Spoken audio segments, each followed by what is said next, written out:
Lil Baby canceled a lot of tour dates because of low ticket sales. The most recent one was actually yesterday or 2 days ago, I believe. It was in Phoenix. He also canceled shows in Sacramento, California, Salt Lake City, Denver, Indianapolis, Louisville, Kentucky, and Pittsburgh.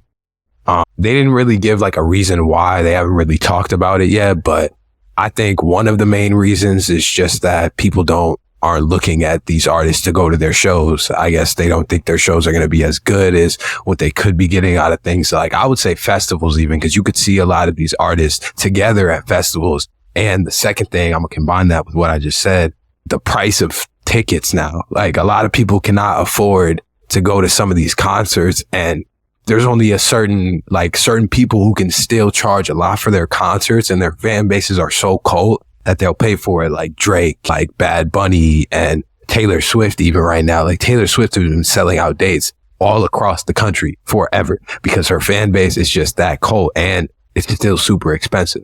So I think it's just a combination of like people not wanting to go out to these shows and and how much it costs. Like, I heard somebody else talking about this on another podcast, but that the festival scene has saturated the live music market.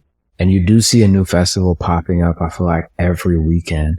Like I feel like we talked about a lot of festivals on here where it's like, yo, there are so many good festivals out. And as a consumer, you'd rather get more for your money, right? You'd rather go to Lollapalooza and see 10 artists that you've been wanting to see for $500 as opposed to going to 10 individual shows where the price is probably going to be higher if you total all of them.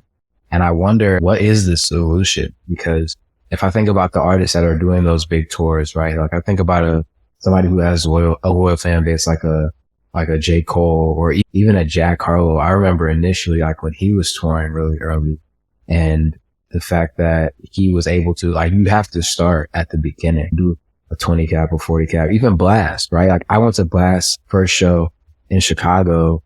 When was that? Was that 2021 or 2020? I think that was 2020.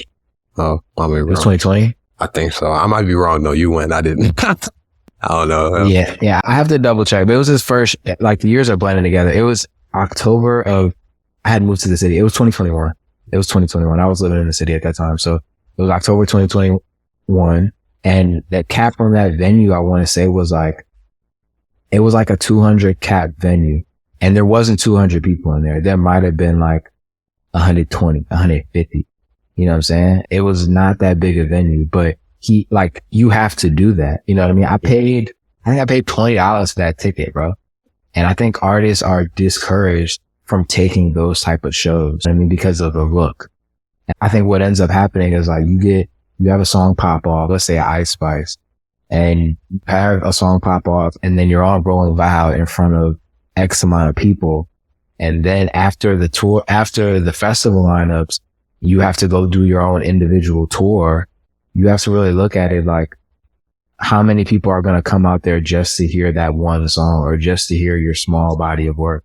And even if it's a 50 cap or 100 cap, I think to build a fan base in that market, you have to just kill your ego and go do it.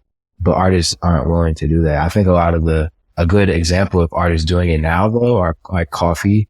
I went to go see Coffee at the House of Blues in Chicago. That House of Blues is probably like a 250, 300 cap venue. It was sold out, but that's not a huge venue in comparison to these festivals. Yeah. Even there's a guy, Triplin. He was on Rolling Loud's lineup, rap guy. They said it was like 7 people at his Rolling Loud show. Like his Rolling Loud show, like the one where it's a festival. There's a bunch of people already there just by the show. And he had it was under 20. It was not a lot of people. And he still sat there and performed. And I think that's just like artist development too. Like, you got to learn how to go up there, how to control a crowd, how to keep the crowd engaged. And you do that by starting small. Like, you're not going to be able to, a lot of people or a lot of artists are trying to sell out these big venues that they don't even have the fans for yet. They're so new. I feel like Lil Baby really surprised me, especially that many states. Like, I wasn't expecting it to be that many places that he would have to cancel, but I don't even know. Maybe make the venue smaller, like you said. Yeah, I'm thinking about, I think you have to find a mix. Like you opening up for other people is good because you get your music in front of a different fan base. Like right now, Drake's opener is Skilly Bang, which I think is so dope. And that's interesting. But I went to see Skilly. I've seen so many shows in the last week. I think about it. I went to see Skilly Bang in New York, and that was probably like a 200 cap venue too. And that was one of the best shows I had been to, like, period. That show was crazy. And I think you just have to start and do that. Two people I'm interested in seeing, coming up who have smaller venues. Little Sims, she's going to be in Atlanta, and then Ira Star is going to be in Atlanta as well. And the venues of the show, like I checked the venues, they're not that big. And I think you're right. I think it's just, you have to go down, like size down. You have to just find your fan. Lil Russell does these things called, I think they're called Free Game Fridays or something, where he just gives out information and he puts it out as content. And somebody asked him how he determines the size of the venue for the show that he's going to do. And it was an interesting way he calculated it, right? Like he said, he would look at how many people are listening to his music in the market on Spotify, how many people are listening to his music on Apple Music, and then how many are listening on, I think, YouTube. And then he would like divide that by, I want to say it was 10. So it was a smaller number. So you get like a 10% or 15% of how many people are actually listening to your music in that market. Cause not everybody that's listening to your music in a market is going to come to a show. He said he would do that and then find a venue right above that. So I'd say that number came out to 300. He would find like a 250 person venue.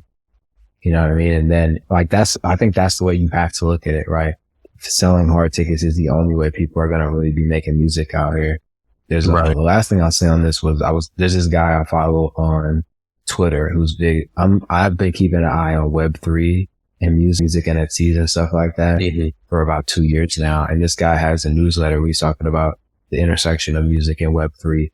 And he's tweeted a couple times talking about how the streaming, we think the idea for streaming is that like they're not getting enough money from us to pay the artist, right? And he did the calculations. I'm gonna find it and send it to you so you can put it on the screen. But he did the calculations. And he's like, even if you raise it to $30 a month per person, like artists are still not getting paid that much. Like it's just the model of each song being worth X amount and each stream being worth X amount in proportion to what we're paying on the month. It's like the streaming is not going to be consistent form of revenue for smaller artists who aren't Drake or Lil Baby or whoever, you know what I mean? And I think Lil Baby has had an interesting career because he's been next to so many people, right? Like initially when he was coming up, it was him and Gunna. And now we're seeing how much of an effect Gunna had on Lil Baby's fan base. Not even just selling shows, but the music as well, type of deal. So I think it's interesting that you have to be independent, even if you're signed in those ways. You have to do your own shows. You got to do your own music. You can't rely too heavily on collabs. So I think Lil Baby canceling a bunch of shows is definitely interesting. I'm going to look at the tickets here because he's coming to Jacksonville. So I'm going to check and see if they go down or anything. But I would still be interested in seeing Lil Baby. Yeah, I think he'll still have a lot of like dates in the South. But I feel like some of them, like a lot of the things I read off were like northern places. Or like, yeah.